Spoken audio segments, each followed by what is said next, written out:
Yun po ating pag-aaralan ngayon ay parang may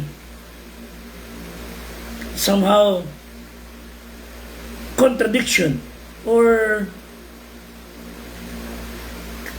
sabihin natin pagkakaiba sa dapat talakayin.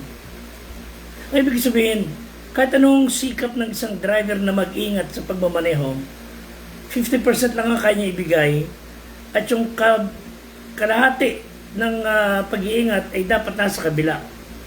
Kahit anong ingat natin sa ating mga galaw, pag ang kaibayo nating mga tao walang wawa kung kumilos, natin po napapahamak tayo. So sa ating pag-uusapan, kahit anong sikap natin maging disiplinado sa oras, sa galaw, pag inabot ng pinsala ang ating technology, ang ating mga kagamitan, we have no choice kundi magtiis and then gumawa ng paraan. Yung pagka-delay ng ating mga pag-aaral, mga pagkikita, talagang hindi may iwasan. Pero kahit may mga flaws, may mga loopholes, ang ating mga pilit na nais ipatupad, all the flaws, all the negatives, lahat ng distractions should not stop us in doing what is right. Lalo na po yung magkaroon ng self-disciplined life. No one should stop us in achieving, makamit ang isang uri ng buhay na may disiplina. Magandang araw sa inyo. Ito po yung lingkod, Fred de Guzman, ang life coach ng Squad 240. At nagagalak po tayong kapiling ang mga kapatid natin here sa Bulacan. Of course, with our Squad 240, na laging kailangan ng panalangin, laging kailangan ng Diyos sa aming tabi. Natutuwa po kami, kapiling namin kayo at ang mga nasa ibang bansa na nanonood sa amin. At katuwaan po ninyo lingkod na makarinig ng inyong comment, ng inyong prayers. And let me know na andyan kayo nanonood sa amin.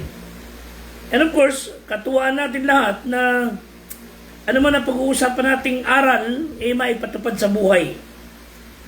A self-disciplined life. Dalawang bagay, self-discipline and self-control.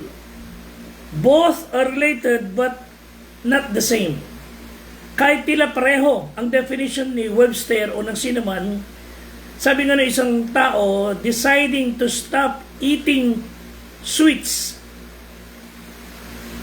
and start eating vegetables are two separate psychological function.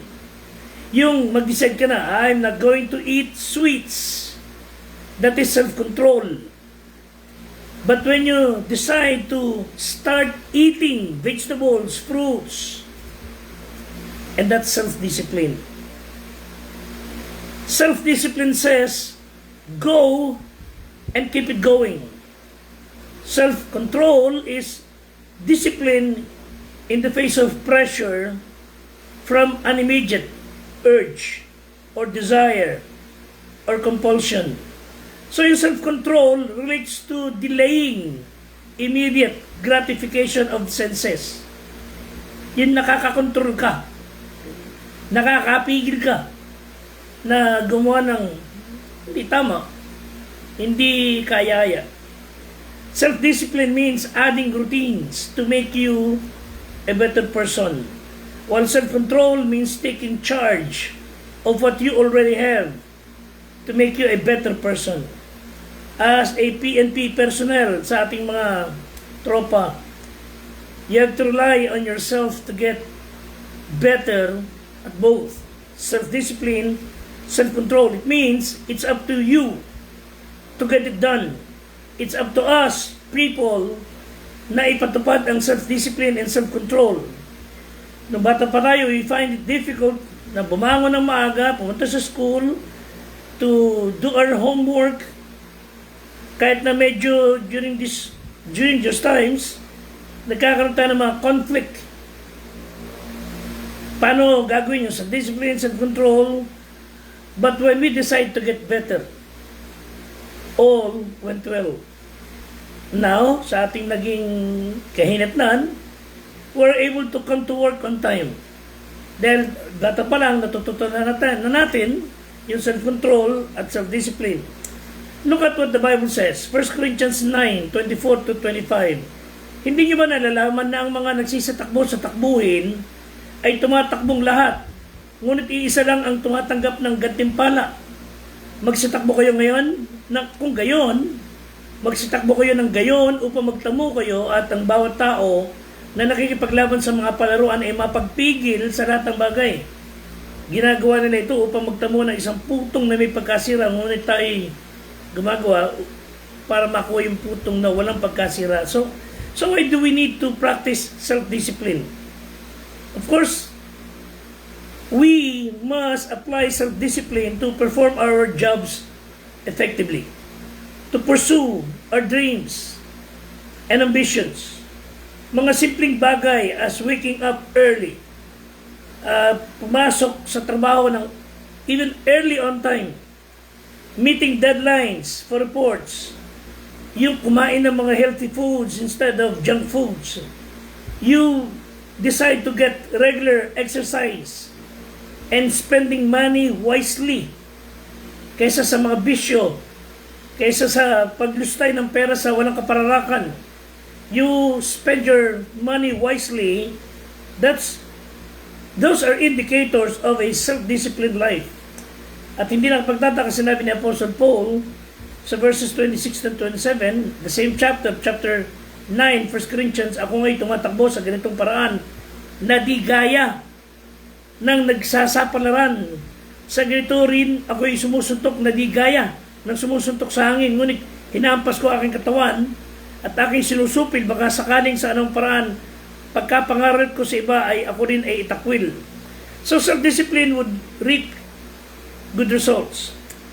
Kailangan natin ng self-discipline to train our hearts, to train our minds and bodies, the ability to manage our emotions, yung desire, yung ating behavior requires daily practice. Parang somehow repetitious. Ang self-discipline begins when we master our thoughts. Ang sabi ni Ralph Waldo Emerson, sow a thought and you reap an action. So an action, you reap a habit. Magsimula ka ng isang habit and you would reap a character. Sow a character and you will reap a destiny. Nagsimula yun sa isang kaisipan. Proverbs 23:7, for as he thinketh in his heart, so is he. So,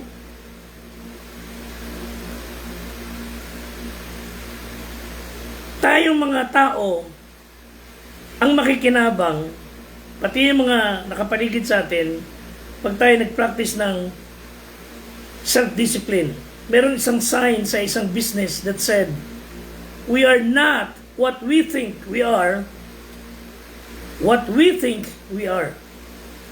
So what are you allowing into your mind?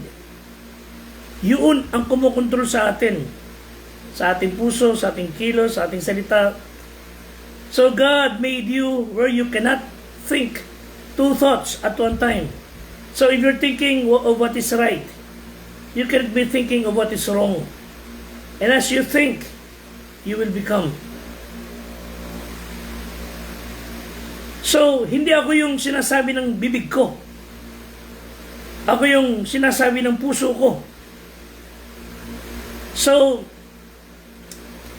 do not let Satan to take away your pure-hearted devotion sa trabaho, in your relationships, lalong-lalo na sa Panginoong Diyos. We need to stay in love with God. And there won't be any room for any filthy, dirty, wicked, lustful, lascivious, prideful thoughts na nagkalat sa ating paligid when you are in love with Jesus Christ. So, magsimula na tayo ngayon. to become more active na pagbabantay sa ating kaisipan. We must decide to bring that mind, the thoughts, kumbaga yung ating haka, mga kaisipan, plano, should be under the submission sa kalooban ng Diyos. 2 Corinthians 10:5, na siyang gumigiba ng mga maling haka at ng bawat bagay na matayog na nagmamatas laban sa karunungan ng Diyos at bumibiyag sa lahat ng pag-iisip sa pagtalima kay Kristo. So if we have some thoughts in our mind na talagang alam nating mali, pero nag-iisip pa tayo kung gagawin natin o hindi, we are not submitting to God. Pag alam natin hindi ito tama, hindi ayos, hindi makatwiran, hindi ayon sa batas, dapat talaga iwinawak sina. Kaya marami nalululong sa kalikuan, napapanungi ang buhay because alam na nilang mali, they kept on doing it. At pag nasanay ang tao sa paggawa ng kalikuan, napakadali na nilang lumayo sa Diyos.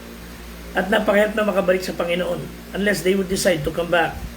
2 Timothy 1:7, God has not given us the spirit of fear and timidity, but of power, love, and self-discipline. Ang Diyos naghahangad na tayo ay matuto ng self-discipline. And we are instructed na tumalikod sa buhay na marumi, buhay na palagi merong cut, godless living, at buhay na pagsasayang ng oras. Titus 2:12, by His grace, tinuturuan tayo sa pagtanggi sa kalikuan at sa mga kahalayan ng sanlibutan. Marapat tayong mabuhay na may pagpipigil, matuwid at banal sa panahong kasalukuyan ng sanlibutan. So we are in a world kung saan ang lakas ng hatak ng pagsuway sa Diyos. Napakalakas ng temptation, enticing us to do what is wrong and to disobey God, to disregard morality. Ang lakas ng hatak. Huwag natin payagan. Tulungan tayo ng Diyos. Do not let sin control the way we live. Do not give in to sinful desires. Do not let any part of your body na maging bahagi ng masama, na paglilingkuran ang kalikuan. Huwag natin payagan. Romans 6:12-13, huwag kang maghari ang kasalanan sa inyong katawang may kamatayan upang kayo magsisunod sa kanyang pita. At huwag din niyong ihandog ang inyong mga sangkap sa kasalanan na pinakakasangkapan ng kalikuan, kundi ihandog niyo ang inyong sarili sa Diyos. Na tulad na sa nabuhay, sa mga patay, at inyong mga sangkap na pinakasangkapan ng katuwiran. So in short, let us allow our life, our mind, our body, use our whole being sa mga bagay ng katwiran, kaisan, moralidad, at wag sa paggawa ng kasamaan. So use your whole body as an instrument to do what is right for the glory of God. So, pag hindi po tayo nag-ingat at nagpasakop sa kalooban ng Diyos, tayo ang magsisisi. Pero madalas sa huli. Tulungan tayo ng Diyos na tayo ang maging Panginoon ng ating sarili. Hindi tayo didiktahan ng ating maling kaisipan. Of course, bilang Panginoon nating sarili, tayo dapat masunod at ang ating pamantayan ang salita ng Diyos. Through the power of the Holy Spirit, the inner strength na meron tayo, kaya nating tanggihan, we could resist and refrain the strength to get involved, to get indulged sa bagay na kalikuan. 1 Corinthians 9:25, ang bawat tao na nakikipaglaban sa mga palaruan ay mapagpigil sa lahat ng mga bagay. And as he speaks of athletes' control over his body, nais ng talatang ito na magkaroon tayo ng time to have a decision to be self-disciplined at pasakop tayo sa patakaran ng katwiran. Galatians 5:23, bunga ng Espiritu sa atin ay kaamuan, pagpipigil. So pag natutunan natin yung maging maamo, mapagpigil, hindi yung maamo na nauuto, nababatok-batukan, hindi ho. Maamo is meekness, that is power under control. Hindi ka mabalasik sa bagay ng katwiran, kundi ikaw yung mabagsik laban sa kalikuan. 2 Peter 1:5-6, to keep everything in balance. Sabi ng talata, dahil dito sa pagkaradag sa ganang inyo ng buong sikap ay ipamagi nyo ang inyong panampalataya.